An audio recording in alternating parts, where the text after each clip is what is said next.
नमस्कार मित्रांनो, मी योगेश परब आपल्या सगळ्यांचं स्वागत करतो आपल्या लाडक्या चॅनलवर, ज्याचं नाव आहे खादाड। तर आज आपण बघणार आहोत ताकाची कढी आणि याचं वैशिष्ट्य म्हणजे आपण याचं जे वाटण आहे ते पाट्यावर बनवलेलं आहे।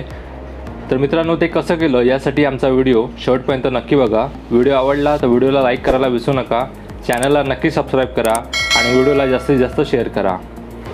तर आता आपण सुरुवातीला साहित्य बघूया। इथे आपण घेतला आहे 1 चमचा मोहरी, चवीनुसार मीठ, अर्धा चमचा हळद, 8 लसणीच्या पाकळ्या, कढीपत्ता, अर्धा इंच आलं, 1 चमचाभर धने, छोटी वाटी ओलं खोबरं किसलेलं, 3 हिरव्या मिरच्या आणि थोडं आंबटसर ताक घुसून घेतलेलं आहे।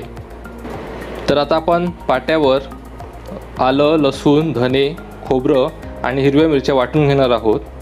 तर मित्रांनो, पूर्वीच्या काही जेव्हा मिक्सर नव्हते तेव्हा प्रत्येकजण गावामध्ये हे पाट्यावर वाटण वाटायचा आणि ही कला हळूहळू लुप्त होत चाललेली आहे। म्हणून आम्ही खास तुमच्यासाठी पाट्यावर वाटण कसं वाटायचं हे व्हिडिओमार्फत घेऊन आलो आहोत। जर तुम्हाला संधी मिळाली तर तुम्ही ते नक्की करून बघा आणि ते कसं होतं हे आम्हाला नक्की कळवा। तर मित्रांनो, पाट्यावर वाटलेल्या वाटणाची चव ही खूप छान असते। तर आता आपण हे वाटण आहे ते एका वाटीमध्ये काढून घेणार आहोत आणि त्यामध्ये पाणी घालून त्याचा जो रस आहे तो आपण ताकामध्ये घालून घेणार आहोत। इथे आई हे वाटण आहे ते गाळणीने गाळत आहे। जर तुम्ही मिक्सरमध्ये जर वाटून घेतलं तर तुम्हाला गाळून घ्यायची गरज नाही।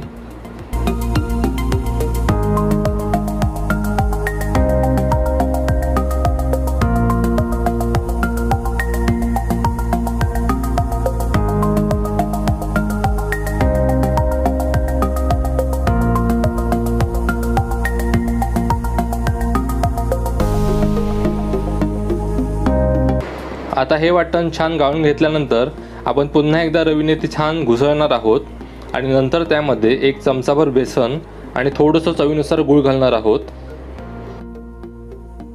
तर इथे बेसन वापरल्यामुळे ताकाला थोडी घनता येते आणि गुळामुळे छान चव पण येते।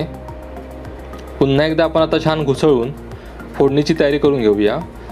तर आता एका गॅसवर आपण टोप तापत ठेवलेला आहे आणि त्यामध्ये 3 ते 4 चमचे तेल घालून तेल छान गरम झालं की त्यामध्ये 1 ते 1.5 चमचाभर मोहरी, नंतर 1 चमचाभर जिरं हे छान तडतडू द्यायचं आहे आणि नंतर त्यामध्ये 5 ते 6 लसणीच्या पाकळ्या ह्या आपण झिजरून घेतलेल्या आहेत। नंतर त्यामध्ये आपण कढीपत्ता घालणार आहोत आणि नंतर त्यामध्ये 1 पाव चमचाभर हिंग घालायचा आहे आणि ही फोडणी आपल्याला छान परतून घ्यायची आहे तेलामध्ये। तर आता फोडणी छान परतून झाली की त्यामध्ये आपण जे ताक घुसून घेतलेलं आहे ते यामध्ये आपण ॲड करणार आहोत आणि ते घातल्या आपल्याला लगेच झाकण लावून घ्यायचं आहे। नंतर कढीमध्ये तुम्हाला कढी जशी पातळ हवी त्यानुसार तुम्ही पाणी घालू शकता।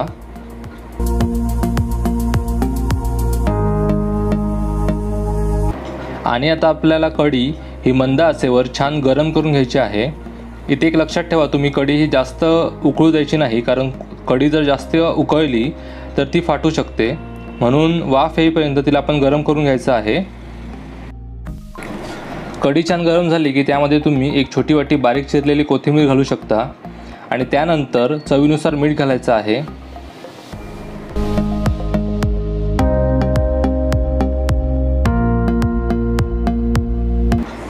तर आता आपली ताकाची कढी ही तयार झालेली आहे। तर ती तुम्ही नक्की करून बघा, ती कशी झाली हे आम्हाला कमेंट बॉक्समध्ये नक्की सांगा।